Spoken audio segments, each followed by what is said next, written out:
Imagine a man named Arthur. Arthur is 68 years old, a retired architect from Chicago. If you saw him at the local park, you'd think he was the picture of health. He doesn't smoke. He hits the gym 3 times a week. He's proud of his clean diet. Lots of spinach, grilled chicken, and brown rice. He feels great, or at least he thinks he does. But last month, Arthur sat in my office, and the reality I had to show him was chilling. When we looked at his coronary calcium scan, his arteries didn't look like those of a healthy 68-year-old. They looked like brittle, calcified pipes of a man 20 years older. They were stiff, inflamed, and narrowing at a terrifying rate. Arthur was shocked. He asked me, "Dr. Caldwell, I do everything right. I eat my leftovers. I cook at home. I avoid junk. How is this possible?" The answer wasn't in his DNA. It wasn't in his cholesterol levels. The answer was sitting in his refrigerator. It was in the way he reheated his healthy dinner every single night. I'm Dr. Jonathan Caldwell, and after decades of seeing hearts on the operating table, I'm here to tell you a truth that most annual checkups completely ignore. After the age of 60, your body is playing a different game. What your system could easily neutralize in your 30s, toxins, free radicals, and low-grade inflammation, it can no longer handle efficiently today. The margin for error has shrunk, and the most dangerous place in your home isn't your stairs or your medicine cabinet, it's your microwave.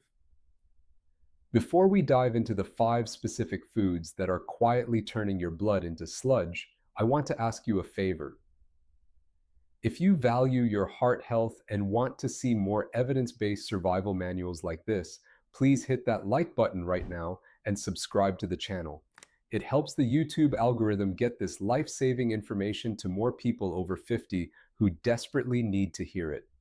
Today, I'm going to reveal the reheating trap. We are going to discuss why the very foods you think are saving you might be the ones triggering a massive inflammatory chain reaction in your arteries while you sleep. By the end of this video, you will never look at your leftovers the same way again. Before we move to the first deadly food, I want to hear from you. Which of these do you reheat most often? Rice, chicken, or spinach? Write it in the comments below. I'll be reading them and replying to as many as I can to help you stay safe. Now, let's look at why your body's internal repair shop starts failing after 60, and why sudden cardiac events are almost never truly sudden. We start with the one that is likely in your kitchen right now: fried food. French fries, fried chicken, or anything cooked in vegetable oils like sunflower, corn, or soybean oil. You probably know these aren't health foods, but here's what you likely don't know. The danger isn't just in eating them the first time. The real danger is in reheating them. When you heat vegetable oils again the next day, they go through a devastating chemical breakdown. The oil oxidizes, and in that process, it releases toxic compounds called aldehydes. These are the exact same compounds found in cigarette smoke. Inside your body, aldehydes go straight for your arterial walls. They trigger massive oxidative stress that damages the delicate cells lining your blood vessels.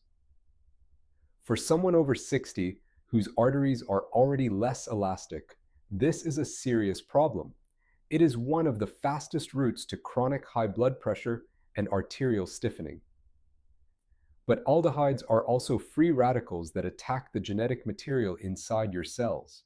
Most of the time, your body repairs that damage, but after 60, that repair mechanism slows down. This is how serious cellular illness begins.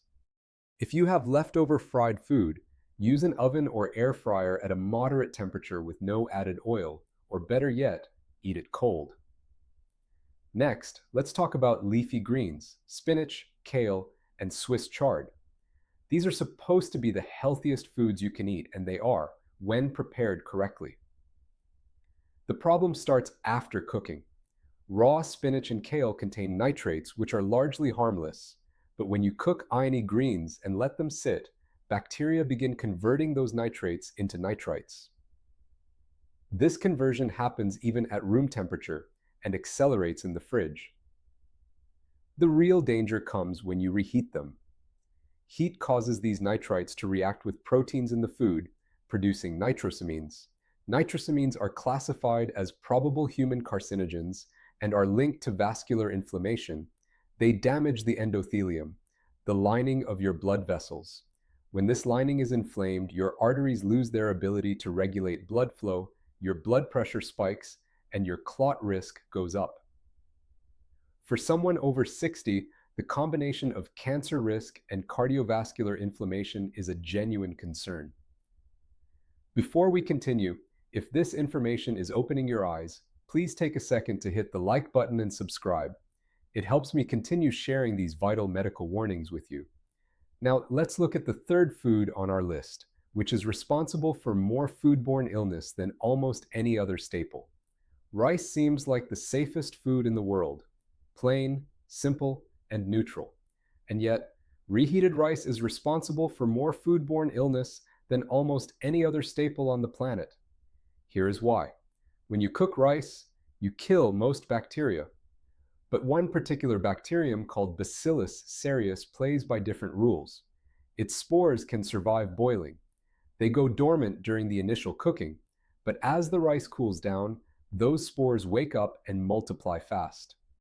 You might think, I'll just reheat the rice thoroughly to kill the bacteria, but that is a dangerous mistake.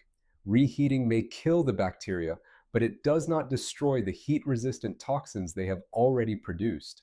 You can heat that rice until it is steaming hot, and those toxins are still there, ready to cause damage. In the short term, this leads to nausea and discomfort. But for those over 60, repeated exposure to these low-level toxins 2 or 3 times a week creates chronic intestinal inflammation. This is not just a gut problem. The gut and the heart are directly connected. Inflammatory signals travel from your digestive tract through your bloodstream, damaging your cholesterol metabolism and blood pressure regulation. After 60, your gut lining is thinner and more permeable, allowing these toxins to enter your system much more easily. To stay safe, get your rice into the fridge within 1 hour of cooking it, and never reheat it more than once. Now, let's talk about chicken, one of the most popular proteins for people over 60. The problem is that chicken and microwave reheating are a genuinely dangerous combination. Microwaves heat food by exciting water molecules, but they do so irregularly. This creates cold zones, areas inside the meat that receive little or no heat. While the outside looks perfectly hot, the inside may never reach the temperature required to kill pathogens like Salmonella, Campylobacter, or Listeria. For a younger person, food poisoning is a bad day. But for someone over 60 whose immunity is naturally weakening, this repeated low-level bacterial exposure is a silent disaster. Every time your immune system mobilizes to fight these toxins, it releases inflammatory cytokines into your bloodstream. If this happens regularly, these cytokines circulate continuously, promoting plaque formation in your arteries and making your blood more prone to clotting. If you must have leftover chicken, ditch the microwave. Use an OV potatoes might be the most misunderstood food on this list because the danger isn't just in reheating them, it's in how reheating destroys a critical medicinal property of the potato.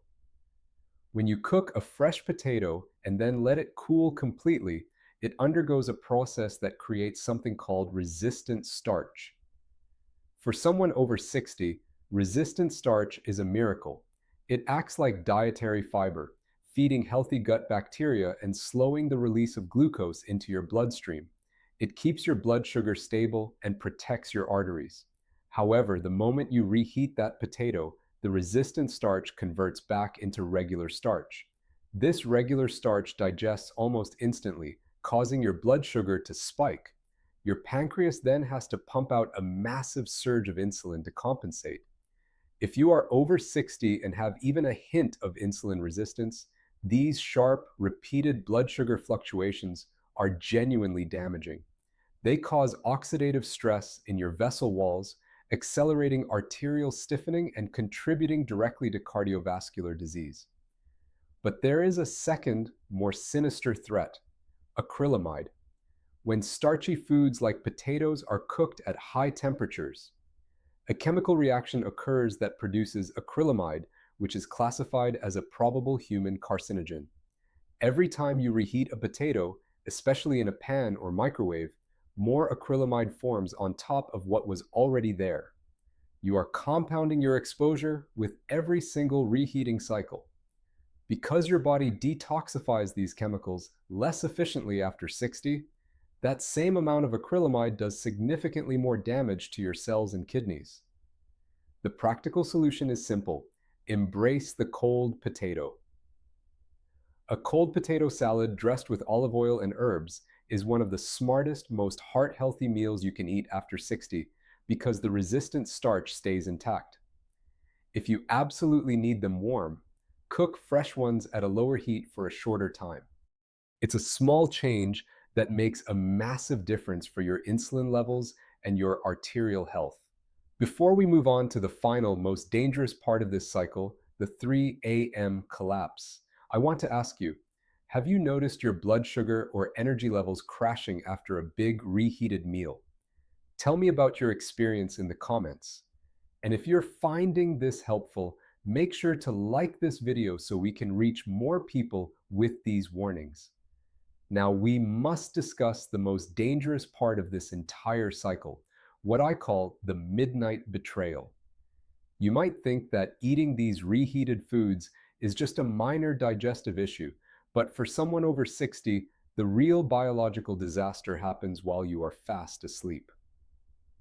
When you consume a dinner filled with oxidized oils, nitrosamines, and bacterial toxins from reheated leftovers, your body spends the first several hours of the night trying to process these insults. By the time you reach the early hours of the morning, specifically between 2 a.m. and 4 a.m., your system hits a critical breaking point.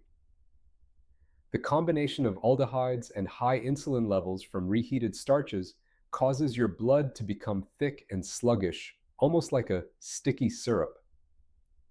This is the exact window when your body naturally increases cortisol and adrenaline to prepare you for the day ahead. This natural surge causes a slight rise in blood pressure. In a healthy 30-year-old, the arteries are elastic enough to handle this. But in someone over 60, whose arteries have been stiffened and inflamed by these nightly chemical insults, the vessels cannot expand. Instead, they struggle under the pressure. This is why sudden cardiac events so often occur in the middle of the night. It isn't a random accident.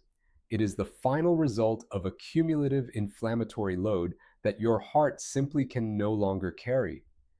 Think of your arteries like an old garden hose left out in the sun for 20 years. If you turn the water on full blast, the brittle plastic cracks. That is exactly what is happening inside your chest when you feed your body these inflammatory triggers night after night. You are essentially setting a timer for a cardiovascular event. I cannot stress this enough. Your heart deserves to wake up tomorrow. If you are finding this information vital, please share this video with a friend or a family member who is over 60. It could literally save their life tonight. Now, stay with me, because in the final block, I am going to give you the exact clean kitchen protocol to reverse this damage and protect your arteries starting today. This is the most important part of the conversation. Your body's capacity for recovery is truly remarkable. Arterial function can improve, and inflammation is reversible. But it requires you to stop adding fuel to the fire.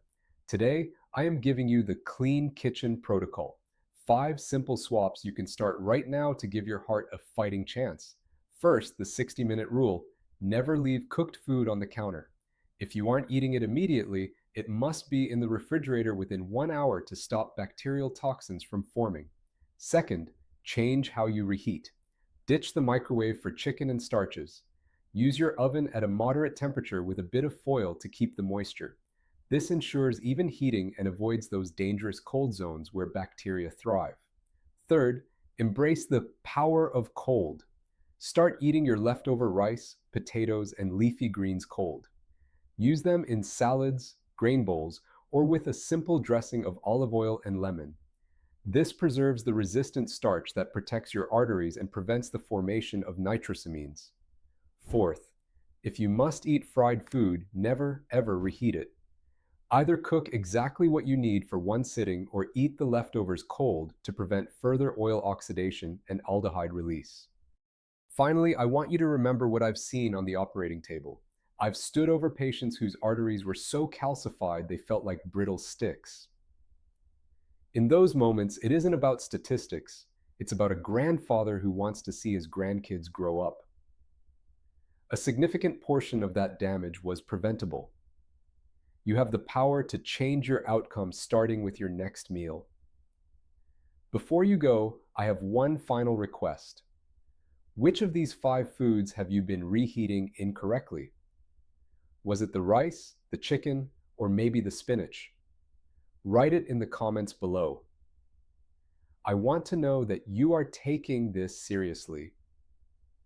If you found this life-saving manual helpful, please hit the like button and subscribe. Share this with everyone you care about over the age of 60. Take care of your heart, stay proactive, and I will see you in the next video.